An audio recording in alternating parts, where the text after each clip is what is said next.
Ever since this Fujifilm X-M5 came out, there's this one question that I keep getting asked over and over again, and I'm sure you know it by now because it's the title of the video. Is the X-M5 good enough for vlogging? Well, now that I've actually had some real good field time with it, I can answer that question, and the answer is not really, unless...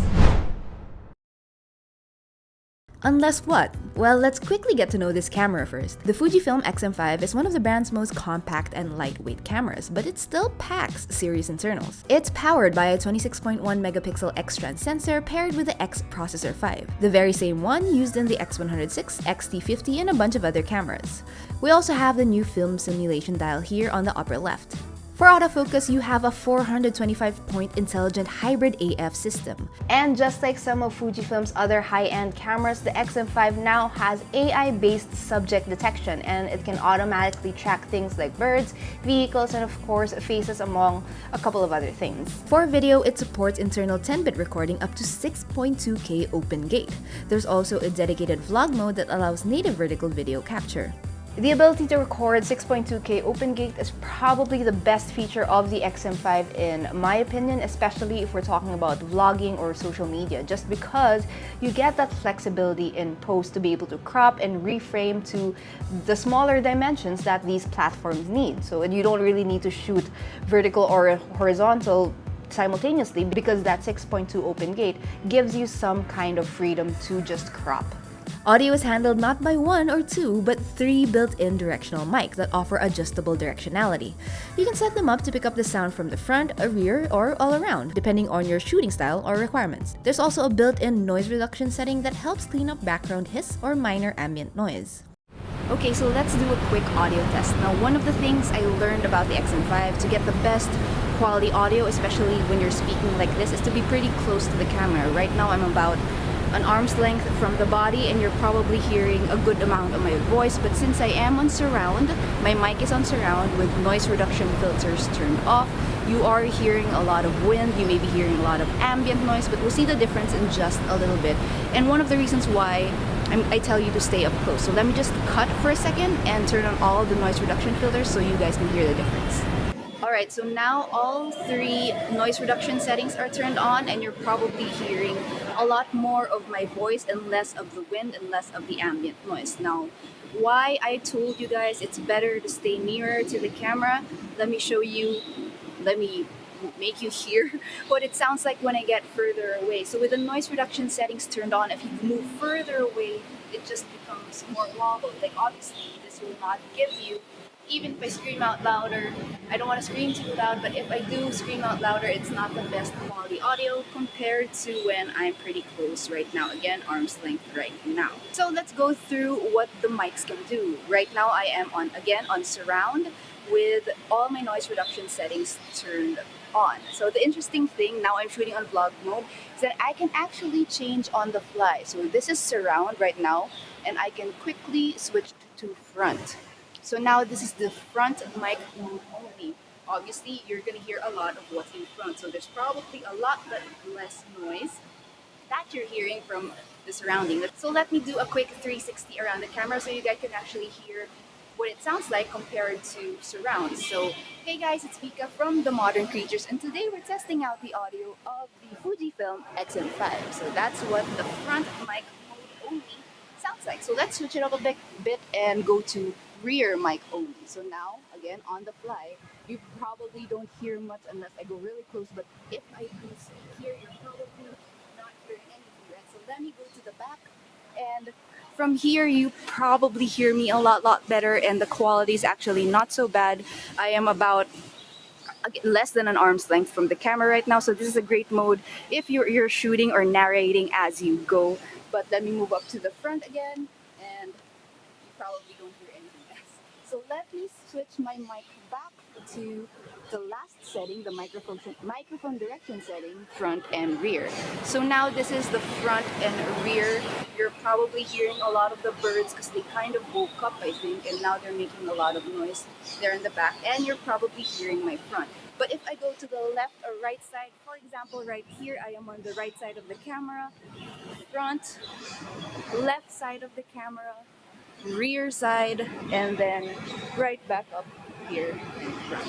So that's about it for the camera modes. Let me switch it back to surround so you guys can hear what we started with. And I guess that's about it for our audio test. Let's get back to the rest of the review.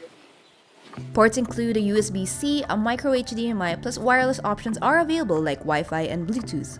With included battery, you get about 60 minutes of 4K recording per charge. One of the downsides of this camera is that there is no built-in viewfinder to help keep the body compact, but it does come with a 3-inch vari-angle touchscreen to compensate. Okay, back to what I was saying earlier. So the Fujifilm X-M5, in our opinion, is good for vlogging, can be good for vlogging if you have some sort of stabilization or some sort of way to stabilize your footage, because on its own, this camera is not great at that, even with digital stabilization. We'll talk about that in a little bit. So what does that look like, or what are your options or solutions? Well, one thing I will suggest is to get a lens with optical image stabilization. I would go as far as saying to not get the kit lens and just get something more specific to your use. In my case, I would probably grab a prime lens of some sort with stabilization.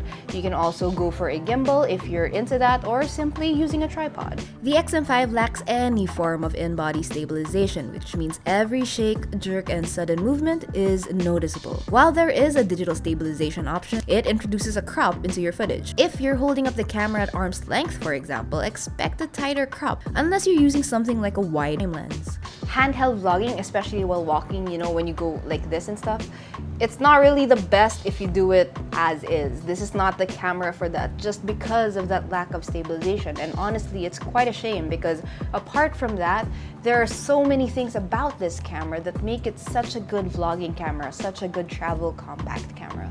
Luckily, there's a lot of workarounds for stabilization, so let's talk about quality. The Fujifilm X-M5 can shoot up to 6.2K footage open gate at 30 frames per second. This not only assures stunning images, but also gives you flexibility in post for cropping and reframing. 4K at 30 is a better default for most, since it uses the full sensor and is also oversampled from the 6.2K resolution. The 4K 60p option does come with a crop, but is great for capturing smoother motion. And for B-rolls or social media content, you can have fun with that 240 frames per second slow motion, which caps out at 1080p. Colors are what you'd expect from a Fujifilm camera, and thanks to that built-in film sim dial, it's easy to switch simulations on the fly. Speaking of new things and further solidifying that this is a vlogging camera, is the all-new vlog mode. Vlog mode simplifies the camera settings so you can focus more on shooting and less on adjustments. It automatically prioritizes face detection, adjusts exposure, enables background blur, and configures mic direction based on your framing. Vlog mode makes it easier to recommend the X-M5 to beginners, or those who are used to less complicated cameras, or maybe even those jumping from smartphones, just because the whole process is streamlined in this mode, and all the settings that you usually change or need to change are easily accessible through the screen, through the touchscreen. Autofocus is another area where the X-M5 does pretty well. It uses the same AI-powered autofocus system found on the more expensive models like the X-T5. You get subject detection for face, eyes, animals, cars, bikes, and more. In my testing, the X-M5 consistently tracked my face while moving, even while turning or stepping out of the frame briefly. It's not flawless. There were times that the camera had a hard time hunting for the subject, or get lost and get transferred to a different subject, especially when there are busier backgrounds or there's a lot of things moving, and even in low light. But generally, overall, the performance, I am happy with it. It tracks the face quite effortlessly, which is what you need for vlogging anyway. Of course, no camera is perfect, especially with something like the X-M5, where there are obvious trade-offs to get it lightweight, to get it to the price that it is at. One of the complaints that I have is the lack of a viewfinder. Initially, I thought it wouldn't matter, but in the end, I missed it because the screen doesn't go too bright, and on sunny days, it just really isn't enough, at least not for me, and that's when I start looking for the viewfinder. Of course, there's a lack of in-body stabilization. Depending on what kind of shooter you are, this may or may not be a deal breaker, but there are, again, like I said, there are some solutions like getting a lens or getting a gimbal, and that can remedy the whole jerkiness or the whole no stabilization problem of this camera. And probably my last complaint would be the battery life. If you are planning to get this camera, please get extra batteries because it doesn't last long. I only had one battery for this, and the whole time I was testing it, and the battery just kept running out. In photos it lasted well, but when you're shooting with video, it just doesn't last too long and it gets super frustrating.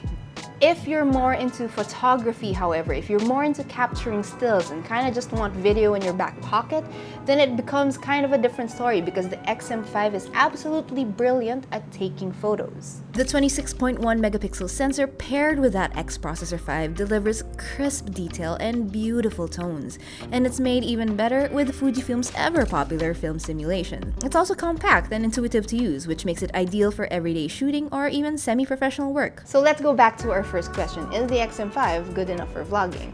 Well, in my opinion, if you have the right stabilization setup, then yes, it is a very good camera. It has all the things that you need to make for a good vlogging camera. Or if you don't want to do the whole stabilization thing, you could totally just lean into the whole handheld look. That's an option too, right? If you're considering this, you might also hear people suggest the XS20, and that's totally fine too. That's a totally different route. If you're more of a professional, if you want to go more in depth with the settings and everything, that is the camera to go to. But if we're talking about beginner friendly, or if you just want to get into the Fujifilm ecosystem without really putting that big of a dent in your pocket, then yes, the X-M5 is the way to go.